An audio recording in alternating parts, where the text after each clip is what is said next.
internautes, bonjour, merci de nous rejoindre pour cette nouvelle édition d'Informatic News Hebdo, édition du lundi 12 octobre 2020.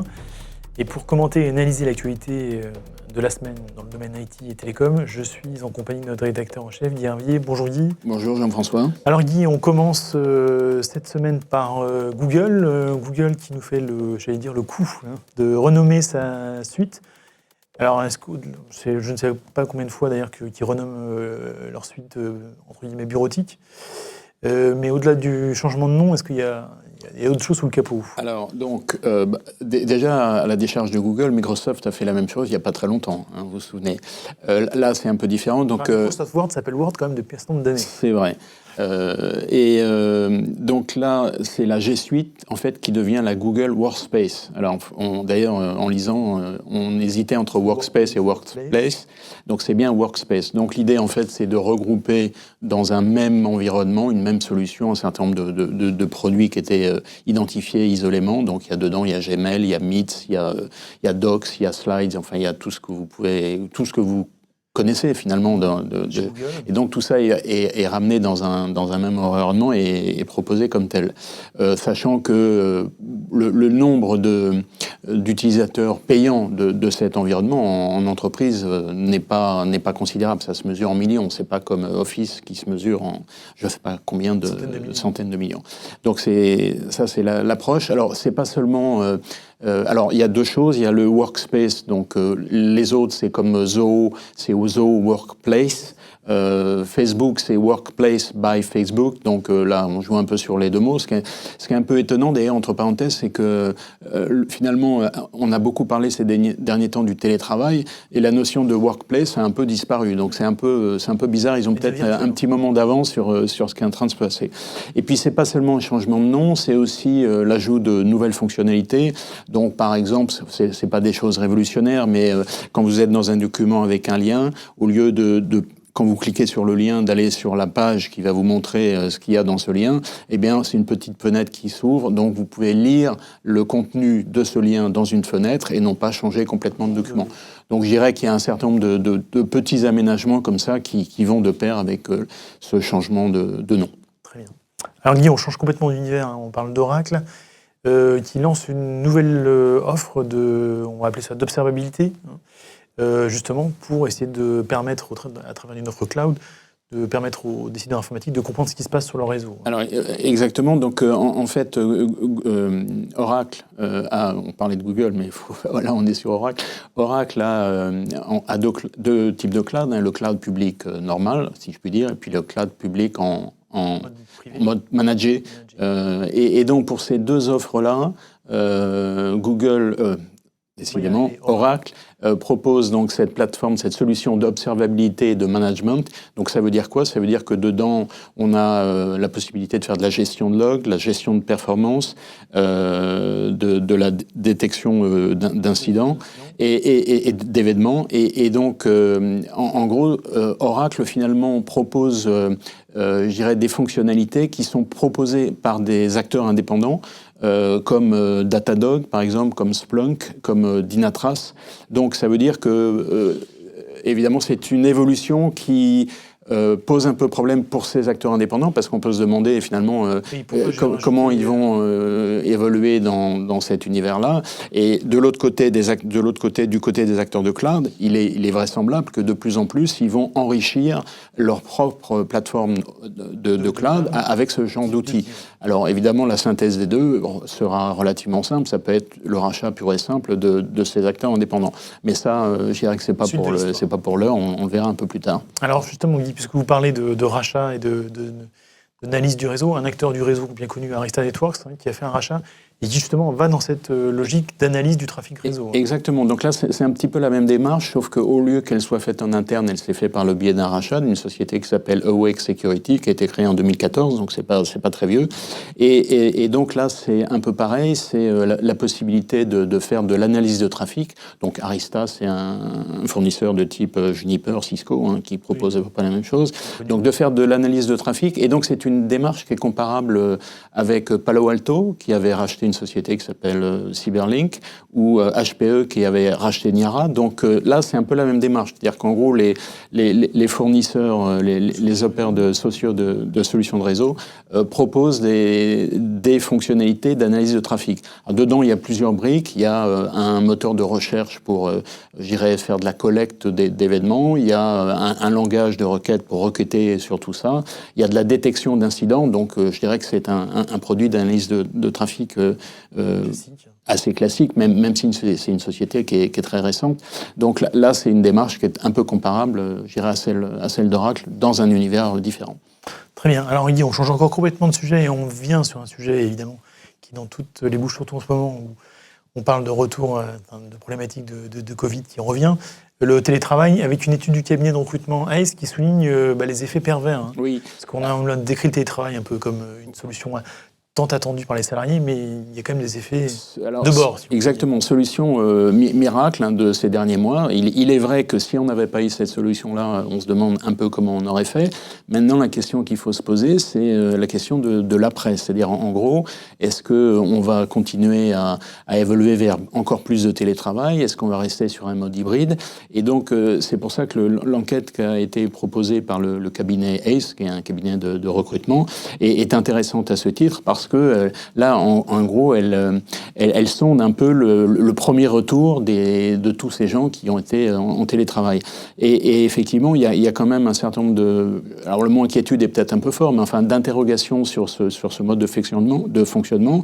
Et en particulier, par exemple, comment on pourra... Alors évidemment, ça veut dire que, par exemple, des choses assez simples dont on parle souvent, la machine à café. Il n'y aura plus de machine à café. Et la machine à café, c'est un endroit... Alors, c'est un symbole, bien sûr, mais c'est un endroit où il se passe pas mal de choses.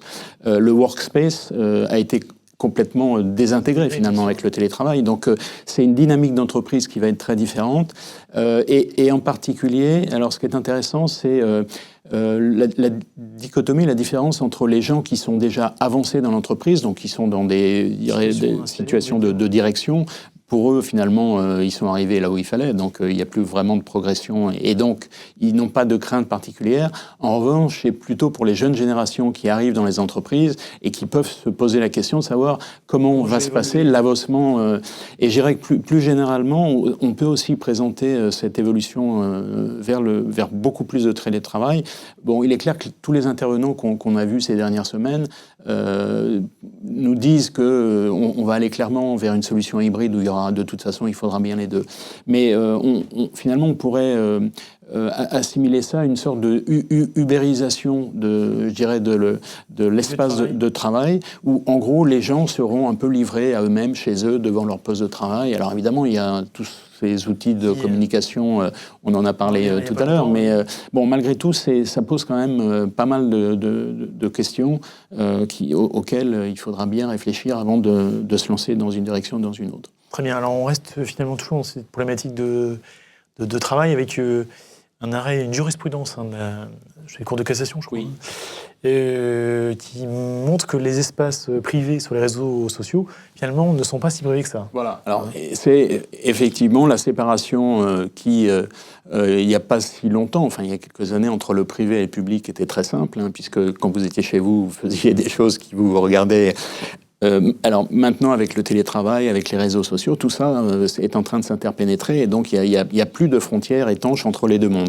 Et là, en l'occurrence, effectivement, cet arrêt de la Cour de cassation, en fait, il se trouve que c'est une salariée d'un groupe textile qui, sur son compte Facebook, a publié les photos d'une nouvelle collection à ses relations sur Facebook. Donc c'est un environnement privé, mais en gros, elle a fait ça en avance de phase par rapport à l'annonce qu'allait faire l'entreprise. Et donc, ce qui est intéressant dans cet arrêt de la Cour de cassation, c'est pas tellement le fait de savoir s'il y a eu préjudice ou pas, mais plutôt de montrer que finalement, on peut prendre comme preuve ce qui s'est passé sur un espace privé pour une décision qui, là, en l'occurrence, concerne le licenciement de la salariée. Donc, c'est une pièce de plus dans, je dirais, cette construction juridique d'un univers qui va pas aller en simplifiant. Mais en tout cas, c'est un élément qu'il fallait mentionner. Très bien. Alors Guy, on en vient au dossier de la semaine, et là, pour le coup, c'est quand même une annonce importante. C'est IBM qui annonce se scinder en 2 parties, finalement. Donc on le rappelle, nouvelle direction d'IBM depuis maintenant quelques mois. Et donc, j'allais dire, le résultat n'a pas tardé. Non, alors c'est donc, comme vous le disiez, Arvind Krishna a pris la succession de Ginni Rometty, dont on a déjà parlé et dont on a dit que finalement la gestion pendant qu'elle était à la tête d'IBM n'avait pas été des plus resplendissantes. Donc là, je dirais que pour alors l'annonce qui a été faite en fin de semaine dernière, c'est que en gros IBM se sépare en deux, avec d'un côté, je dirais tout ce qui est alors on va mettre technologie et cloud, et de l'autre, tout ce qui est infogérance. Donc ça fait 2 univers, dont le deuxième est plus petit, mais enfin représente quand même une entreprise de 20 milliards de dollars. Donc c'est comparable à... Enfin, en tout cas, c'est un acteur de même poids que Atos, par exemple, ou DXC. Et puis l'autre, c'est en gros, ça donne la possibilité à IBM de s'engouffrer de manière beaucoup plus volontariste dans tout ce qui est la problématique du cloud hybride, sachant que ces 2 activités finalement sont un petit peu concurrentes d'une certaine manière. Donc cette démarche, elle est comparable à celle d'HPE, par exemple. Alors pas HP quand HP s'est séparé en 2, mais quand HPE a cédé son activité infogérance et l'a regroupée avec la société de services CSC. Voilà. Donc c'est une démarche qui est comparable. Et donc c'est un gros pari pour IBM, en fait, qui a fait... c'est le 2e pari. Il y a eu le premier, c'est le rachat de Red Hat, dont on voit que c'est vraiment... un rachat structurant, comme on dit. Oui, exactement, qui engage l'avenir d'IBM pour les 10-15 ans à venir. Et puis cette deuxième décision de scission de l'entreprise. Et quand on revient quelques années en arrière, vous vous souvenez, dans les années 90, où IBM était quasiment au bord de la faillite, Lou Gerstner était arrivé, donc il venait du monde extérieur, c'était pas un IBMer, donc à l'époque on s'en était beaucoup ému, et c'est lui qui avait lancé cette stratégie de service, on va dire. Exactement, d'ajouter aux activités d'IBM, qui étaient principalement à l'époque matériel, un peu de logiciel, et rajouter beaucoup de services. Et donc, on en était arrivé aujourd'hui où le service était la majeure partie du chiffre d'affaires. Sauf qu'entre-temps, la technologie a avancé, le cloud est apparu, et donc ça change complètement la donne de... Et en termes de marge, j'imagine que la partie... Alors, il y a effectivement, d'un côté, en gros, alors je ne veux pas être un peu brutal, mais je veux dire, vous savez, quand un arbre, il y a une branche qui ne va pas très bien, on a tendance à la couper. Bon, c'est pas l'idée, mais c'est vrai qu'il y a d'un côté des activités D'ailleurs, entre parenthèses, IBM parlait depuis déjà quelques années d'activités stratégiques et puis tout le reste. Et les activités stratégiques, c'est les initiatives stratégiques, comme il les baptisait, c'est ce qui, en gros, est l'avenir, et l'autre, c'est ce qui est un petit peu le passé. En tout cas, ça va continuer à vivre, mais avec des taux de croissance faibles, voire décroissants, plutôt décroissants, entre parenthèses. Donc, scission des 2 entreprises, scission des activités qui sont très différentes, avec, comme vous le dites, des profitabilité très différente. Et à cette occasion, d'ailleurs, IBM France a changé de direction.